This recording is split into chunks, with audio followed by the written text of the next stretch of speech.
خۆشەویستی خوا صلى الله عليه وسلم لحديثك صحيح دا كلا صحيحة هاتو بجمارة 3951 دفرمي دو ملائكة لخوم دا هاتن منيان برد خوي پیغمبران سلامي خوانا سبي وحية أفرمي كاتك منيان برد بو جيغايك هندي عذابيان بيشان من دا عذابي كسانيك أفرمي قوميك بيني لهموش تيزياتر أوصابون يعني أوصاني كي طبيعي نبو لهموش تيزياتر چي دا أوصيه زۆر بە گەورەی ئاوسا بوون ئەو هەوایان تێکردو فویان تێکردو پەنا بەخوای گەورە و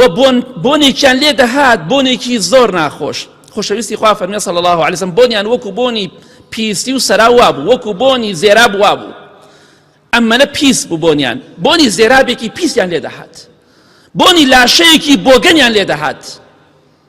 ئەوانەی کە جەنازەیان بینی دوای چەند ڕۆژێک کە تێکە چێ کوڕمەوێ بۆنی کە پیاومەوێ بۆنی جەنازە بکە ئەفەرمێ ناخۆشترین بۆنیان لێ دەهات ئەو ئینسانانە ئاوسا بوون بۆگەنیان کردبوو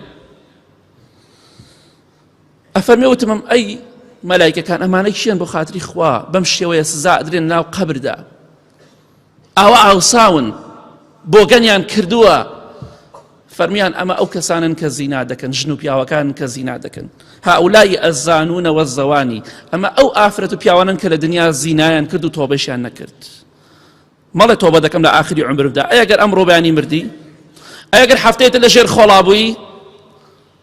بۆ تەمای مردن نی دیارە بۆیە خۆشەویستان ڕوو دەکەین ئەو کەسانی کە زینا دەکەن واللهی لەو دەقەی کە ڕۆحە پیسەکەت دەرئەچێ ئەگەر تۆبە نەکەی هەتایە لەناو قەبر و جەهەنەما لە عەزابی خوادای خوای گەورە بە یەک سانی و بە یەک چرکەی ئاگری جەهەنەم و قەبر